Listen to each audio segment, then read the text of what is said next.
नमस्कार, स्वागत है आपका रिपोर्ट राजस्थान में। मैं हूं मुस्कान आपके साथ। तो शुरू करते हैं इस वक्त की मुख्य खबरों से। जयपुर के प्रताप नगर में वीर शिरोमणि महाराणा प्रताप की जयंती अवसर पर एक विशाल वाहन रैली का आयोजन किया गया। ये रैली पिंजरापोल गौशाला से ही प्रारंभ होकर महाराणा प्रताप सर्किल प्रताप नगर पर संपन्न हुई। रैली मार्ग में जगह जगह पुष्प वर्षा और स्वागत किया गया, जिससे माहौल उत्साहपूर्ण और देशभक्ति से परिपूर्ण रहा। समाज सेवी सोनपाल यादव ने बताया कि रैली में भगवा और तिरंगा यात्रा का विशेष समावेश किया गया था, जिससे युवाओं में देशभक्ति की भावना जागृत हुई। मुख्य कार्यक्रम महाराणा प्रताप सर्किल पर आयोजित हुआ, जिसमें गोगा मेड़ी की शीला शेखावत, पार्षद अजीत सिंह मामडोली समेत कई गणमान्य अतिथि उपस्थित रहे। कार्यक्रम में महाराणा प्रताप के आदर्शों और बलिदानों पर चर्चा की गई तथा सभी अतिथियों का सम्मान भी किया गया। समापन अवसर पर श्योपुर मंडल अध्यक्ष जगदीश चंद्र रावत, अमर सिंह शेखावत, गौरव यादव, बजरंग बना और उनकी टीम ने आयोजन में सहयोग देने वालों को धन्यवाद ज्ञापित किया और कार्यक्रम का समापन जय घोष के साथ किया। राजस्थान के मुख्यमंत्री भजनलाल शर्मा ने रात को दिल्ली में कई केंद्रीय मंत्रियों से मुलाकात की। उन्होंने सबसे पहले केंद्रीय गृह और सहकारिता मंत्री से मिलकर राजस्थान में सहकारिता क्षेत्र में हो रहे विकास और नए प्रयोगों की जानकारी दी। इसके साथ ही उन्होंने अंतर्राष्ट्रीय सहकारिता वर्ष के अवसर पर राजस्थान में प्रस्तावित सहकार सम्मेलन के लिए केंद्रीय मंत्री अमित शाह को आमंत्रित भी किया। इसके बाद मुख्यमंत्री ने केंद्रीय आवास और शहरी कार्य मंत्री व ऊर्जा मंत्री मनोहर लाल से मुलाकात कर राजस्थान में ड्रेनेज सिस्टम के विकास, मेट्रो के विस्तार, सार्वजनिक परिवहन और बिजली उत्पादन व सप्लाई के अलग अलग तरीकों पर चर्चा की। मुख्यमंत्री ने केंद्रीय रेल, सूचना एवं प्रसारण और इलेक्ट्रॉनिक्स और सूचना प्रौद्योगिकी मंत्री अश्विनी वैष्णव से भी मुलाकात की। उन्होंने इस बात में आम लोगों की सुविधा और उद्योगों के विकास के लिए रेलवे नेटवर्क के विस्तार की जरूरत बताई। इसके बाद मुख्यमंत्री ने केंद्रीय कोयला और खान मंत्री जी किशन रेड्डी से भी मुलाकात की। इस दौरान उन्होंने खनिज संसाधनों के टिकाऊ विकास, निवेश की संभावनाओं और पावर प्लांट्स को कोयले की आपूर्ति के मुद्दों पर गंभीरता से ही चर्चा की। रॉयल चैलेंजर्स बेंगलुरु यानी आरसीबी ने 9 साल बाद आईपीएल फाइनल में अपनी जगह बना ली है। टीम ने क्वालिफायर 1 में पंजाब किंग्स को 8 विकेट से हराया। ओपनर फिल सॉल्ट ने 50 लगाई, वहीं जोश हेजलवुड और सुयश शर्मा ने 3-3 विकेट लिए। सुयश प्लेयर ऑफ द मैच रहे। न्यू चंडीगढ़ के महाराजा यादवेंद्र सिंह स्टेडियम में गुरुवार को बेंगलुरु ने बॉलिंग चुनी। पंजाब किंग्स लगभग 14 ओवर में 101 रन ही बना सकी। मार्क स्टोनियस ने 26 रन बनाए, यश दयाल को 2 विकेट मिले। आरसीबी ने 10 ओवर में 2 ही विकेट के नुकसान पर टारगेट हासिल कर लिया। कप्तान रजत पाटीदार ने छक्का लगाकर टीम को फाइनल में पहुंचाया। बेंगलुरु ने चौथी बार आईपीएल फाइनल में जगह बनाई। टीम ने 2016 में आखिरी खिताबी मुकाबला खेला था, लेकिन रनर अप रही। आरसीबी अब 3 जून अहमदाबाद में फाइनल खेलेगी, वहीं पंजाब किंग्स 1 जून को क्वालिफायर 2 में एलिमिनेटर की विजेता से भिड़ेगी। एलिमिनेटर शुक्रवार को मुंबई और गुजरात के बीच होगा। जयपुर के 2 फैमिली कोर्ट में बम ब्लास्ट की धमकी मिली है। आज सुबह 8 बजे कोर्ट को मिले मेल के बाद हड़कंप मच गया। मेल में आज दोपहर 2 बजे तक धमाके करने की जानकारी है। इसके बाद पूरे परिसर को खाली कराया गया है। मौके पर पहुंचे बम और डॉग स्क्वाड ने तलाशी शुरू कर दी है। पुलिस अधिकारियों ने बताया कि बनी पार्क और ज्योति नगर के फैमिली कोर्ट को धमकी भरे ईमेल्स मिले हैं। बम स्क्वाड, डॉग स्क्वाड की टीम दोनों जगहों पर कोर्ट परिसर में सर्च कर रही है। कोर्ट परिसर के आसपास भी लोगों को नहीं जाने दिया जा रहा है। हालांकि सुबह 8:30 बजे से ये मेल देखी गई, जिसके बाद पुलिस कंट्रोल रूम को सूचना दी गई। पुलिस ने तत्काल एक्शन लेते हुए दोनों कोर्ट के परिसर को खाली कराया और सर्च शुरू किया। गौरतलब है कि इससे पहले भी जयपुर में एसएमएस स्टेडियम और मेट्रो स्टेशन को बम से उड़ाने की धमकी भरे मेल्स मिल चुके हैं। बाद में जब जांच हुई तो ये अफवाह निकली थी। 16 दिन पहले भी 24 घंटे में एसएमएस स्टेडियम को बम से उड़ाने की 2 बार धमकी मिल चुकी है। देखिए, 2 जगहों पर ये मेल रिसीव हुआ। उनमें से जो बनी पार्क कोर्ट है, वहां पर सैनिटाइजेशन का काम पूरा हो चुका है और वहां पर ये पाया गया है कि ये मेल जो है होक्स थ्रेट मेल है, यानी कि उनके जो मेल में लिखा हुआ है वैसा कुछ भी पाया नहीं गया। यहाँ वाली प्रोसेस चल रही है और यहाँ पर हम वहाँ के रिसोर्सेज भी यहाँ पे डाइवर्ट करेंगे ताकि यहाँ भी जल्दी से प्रक्रिया पूरी हो जाए। सर, मेल के अंदर नक्सल कुछ उसने वर्ड यूज किया कि मैं पहले नक्सल से जुड़ा हूँ और आईडी ब्लास्ट करूंगा, इस तरह की बात। हाँ, देखिए, आईडी की बात लिखी हुई है, लेकिन मैं ये बहुत स्पष्ट कर दूं कि भेजने वाला व्यक्ति जो है वो कोई भी शब्द इस्तेमाल कर सकता है, क्योंकि फैक्चुअली ग्राउंड पर वैसा नहीं पाया गया। तो मैं यही कहूंगा कि ये होक्स कॉल थी। सर, कब तक परिसर खोल दिया जाएगा? देखिए, वहाँ का परिसर सैनिटाइज हो चुका है। यहाँ का परिसर भी मुझे लगता है अगले 2 घंटे में सैनिटाइज हो जाएगा। सर, टीम लगी है सर जो आईपी एड्रेस ट्रैक करने?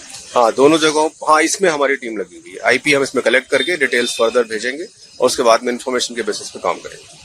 गुर्जर आरक्षण संघर्ष समिति के अध्यक्ष विजय बैसला ने राजस्थान सरकार को सख्त चेतावनी देते हुए कहा है कि अगर समुदाय की मांग पूरी नहीं हुई तो आगामी 8 जून को भरतपुर जिले के पीलूपुरा में एक निर्णायक महापंचायत का आयोजन किया जाएगा, जहां भविष्य की रणनीति तय की जाएगी। ये बयान उन्होंने दौसा जिले के महुआ क्षेत्र स्थित पीपल खेड़ा में आयोजित एक श्रद्धांजलि सभा के दौरान दिया। बैसला ने राज्य सरकार पर समुदाय से किए गए वादों को निभाने में विफल रहने का आरोप लगाया। उन्होंने कहा, हम तब तक घर नहीं लौटेंगे जब तक हमारी मांगे पूरी नहीं होती। सरकार पिछले 17 महीनों से हाथ पर हाथ धरे बैठी है। गुर्जर आरक्षण समिति द्वारा महापंचायत से पहले जारी एक पोस्टर में कई लंबित मांगों को सूचीबद्ध किया गया है। इनमें कहा गया है कि रोस्टर प्रणाली में संशोधन, वर्तमान प्रणाली में पूरी आरक्षण सुविधा नहीं मिल पा रही है। युद्ध जैसे हालात और आतंकी हमलों के दौरान लोगों की जान माल की सुरक्षा के अभ्यास करने के लिए राजस्थान में एक बार फिर 31 मई को मॉक ड्रिल होगी। इस दौरान चेतावनी भरे सायरन बजने के साथ ही लोगों को सुरक्षित स्थानों पर भेजा जाएगा।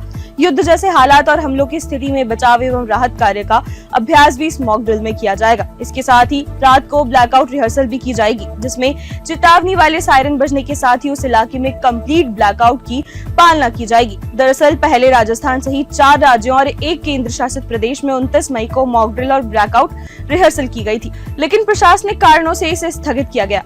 अब 31 मई को मॉक ड्रिल और ब्लैकआउट रिहर्सल होगी। केंद्र सरकार ने राजस्थान के साथ ही गुजरात, हरियाणा, पंजाब और जम्मू कश्मीर में सिविल डिफेंस मॉक ड्रिल करवाने के निर्देश जारी किए हैं।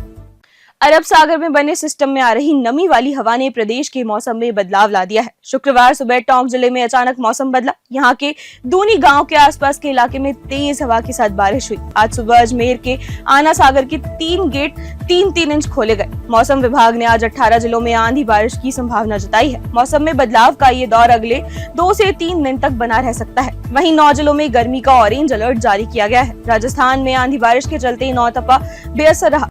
अधिकांश शहरों में दिन और रात के तापमान में गिरावट दर्ज की गई। बादल छाए रहने के कारण कई शहरों में पारा गिरा।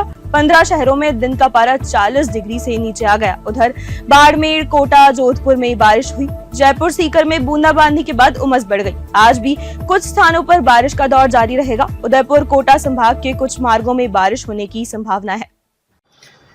देखिए, फिलहाल राज्य के ऊपर एक पश्चिम विक्षोभ सक्रिय है और बंगाल की खाड़ी से आने वाली पूर्वी हवाएं भी राजस्थान के ऊपर सक्रिय है। पिछले 2 दिनों से लगातार दोपहर के बाद तेज अंधड़ और हल्की मध्यम बारिश का दौर जारी है। आज भी यदि देखें तो बीकानेर संभाग, शेखावाटी क्षेत्र, जयपुर और भरतपुर, कोटा संभाग के कुछ इलाकों में मेघ गर्जन के साथ हल्की मध्यम बारिश की गतिविधियां जारी रहेंगी। इस सिस्टम का असर 31 मई को भी यदि देखेंगे तो केवल उत्तरी राजस्थान के हिस्सों में रहेगा, यानी दक्षिणी, पश्चिमी और दक्षिण पूर्वी राजस्थान के ज़्यादातर इलाकों में अगले 2-3 दिन मौसम मुख्यतः शुष्क रहेगा।